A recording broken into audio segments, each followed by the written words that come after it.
So talk about your background and how you got started and what got you on this path to the realization that food is medicine. Absolutely. Well, so I'm going to backtrack a little bit even further. I was raised by some strong women. My mom, um, she worked for a positive education program, and I would go to the classroom a lot with her at Early Intervention Center, and we would have like kids. And I've always been like exposed to being an educator in that sense. So I could, watching the impact she made on these lives of these people that she worked with, and how so many people would literally like bend over backwards for my mom. This little blonde-haired, green-eyed lady going into these projects, inner city communities, and she was family. Right. No one even saw any of the physical differences because they saw her soul, and they knew that she was in it for them, not for any other reason. This was not a job. This was her ministry in a way. And I watched that impact she made, and it always inspired me. My grandmother, in 1943, was a photographer for the Cleveland Press. First woman to not just be a secretary. She was on the front lines with these men in the 40s. And then in her whole life, she was just my rock and my inspiration. She ran multiple businesses by herself out of her house, having been a single mom for many years in my mom's life. So, I had that kind of example too. And my dad, he was older, he was an entrepreneur, he had survived the Depression, had to leave school in 8th grade, started his own thing, so incredibly smart, even with that lack of education. And so I had a lot of really positive examples. We were never rich, but I went to a school that had a lot of resources, Orange School District. So, but I saw all kinds of different walks of life, all wrapped in one childhood. Right. And it really gave me a perspective early on. I always knew I was going to be a teacher. I got my English and education degrees from Ohio State, the Ohio State University. And in 2005, I graduated, not ready to just settle down yet. And I studied abroad in France, so I had the thirst to travel. So I ended up joining the Peace Corps, and I was invited to do a 2-year service in Burkina Faso, West Africa. And talk about what is the Peace Corps? So the Peace Corps is a federal program that sends volunteers for 2-year stints in different communities all over the world. Mm-hmm. And so my sector was female empowerment and education. And so my job was to go and talk about the importance of educating the girls instead of just selling them off into marriage for the highest bidder, which was the unfortunate reality there, especially these smaller, rural communities. And I went there, I'm going to go help the Africans. And when I got there, man, it was a life-changing, eye-opening educational experience that taught me what we need to be doing better here in America that we could learn from Africans. Right. In terms of, the hospitable nature of their culture, in terms of just looking out for one another and living off the land. Yes. And, in subsistence agricultural conditions where it's like you have to cultivate just to survive another day. Right. It's awesome because you're so connected to the land and you're eating real food for the most part. But I saw a lot of breakages in the system that were directly derived from here. So, for example, first of all, if the rain came, or the rain didn't come enough, or the locusts came and destroyed all the crops, you're not eating that much for that season. It's not like you have a grocery store. Right. That's true. You grew what you ate. Like people had like the market, they would sell their stuff on the side of the street and stuff to add to it, but they didn't have a grocery store. Yeah. Especially not one that had stuff shipped from all over the world. It's not in season or even like grown here. Yeah. Like a mango in December. What? In Cleveland? Like, right. But we don't realize these things. Yes. Anyway, I really opened my eyes to what we take for granted. Yes. But then I also saw a lot of the breakages. So like, why are we supporting through foundation dollars, shipping in GMO crop seeds that have the suicide gene?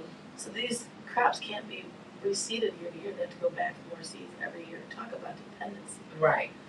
Or sending in people to come and put African people to work for pennies on the dollar to ship the resources back out and make the few richer. Right. And I watched that happening. But in the same light, I just saw so much heart. I'd never been so welcome in a community. Right. I'm American, that have more stuff.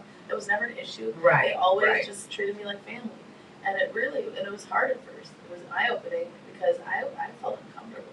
Right. Well, what do you think I owe you now? Right. That was my American mentality. Oh, I didn't realize that it was my American mentality coming in. Yep. But it really opened my eyes to how life should be led. Yep. We are by nature tribal beings. Right. We thrive in communities. Yep. But here in America, with the money and with everything set up the way it is, it's very isolated and very alone. And if Yep. you don't have a strong nuclear family, you're lacking. Whereas in my village, everyone looked out for one another. Yes. It was a one big family. And so, yeah, there was lack of resources, but it didn't really impact any one individual. In Right. fact, when I would explain homelessness, they couldn't even fathom it. Yeah. What do you Well, mean? don't even talk to them about welfare. They're like, what? What's that? Excuse me? Like, Yeah. why don't you just build them a house or give them food? I Right, don't understand. right. What is this? How are people sleeping in boxes? That's criminal. I Right. know. But yet, because of TV and stuff, they were looking at Americans as, oh, this is paradise. No poverty there. Everyone's white and happy, and Yeah, that was no. the perspective Yeah. that TV gave them. Yep. And I'm going there.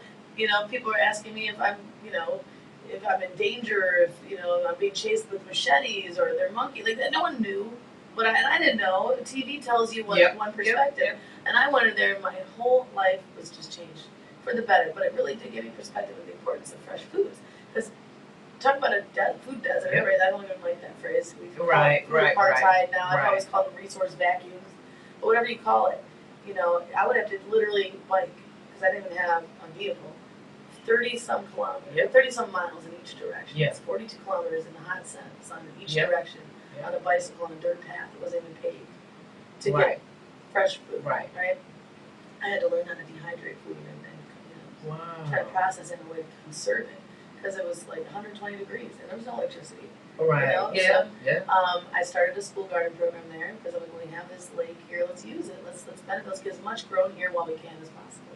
And then we got the kids doing that to learn skills. And so that was kind of like my first foray into it and seeing that hunger in the rawest form in that sense, right? I was there for 2 years. I ended up coming home for a little bit and then going to Japan and teaching there for a couple of years as well. And now I'm seeing a tiny island with all these resources, all this technology, and this high quality of life and long life expectancy versus the entire continent of Africa, one of the most richest continents in terms of resources, with people starving. Yes. So that really blew my mind. And then I come back to Cleveland, still wanting to be a teacher, but not sure how. Yeah. And then I got a job at the Hunger Network, doing a wellness program in food pantries and hot meal programs. And then I saw hunger in a whole different light. Because now here, you have people that are overfed and undernourished. Yeah. Yeah. It's still not food. Right. It's just Right. food like chemicals. Right. It Right. satisfies some sort of. And it's what interesting hunger- that you make that distinction. It's so interesting that you make that distinction. Yeah, and so when people are accessing just what they can, and with the limited resources, maybe it's all there is a dollar store in your town. There are ways at least to work within that framework and reduce harm. So like we'll go if I'm doing a cooking demo in a community like East Cleveland doesn't have a grocery store, I'm not going to some grocery store to get all the ingredients. Right, I'm going right. with what's there. And Right. then we'll build upon that with fresh food, so whatever we can find, but just showing people that even if you don't have that, this is what you got. We can still make a plant strong dish that's nutritious for your family and way cheaper than fast food. Now and in the long run. Because sometimes people think, oh, it's affordable now. Well, guess what? The doctor bills are going to pile up. And I so say the that all the savings, time. the savings you're making now is going to just, and I've heard a quote, poverty charges interest.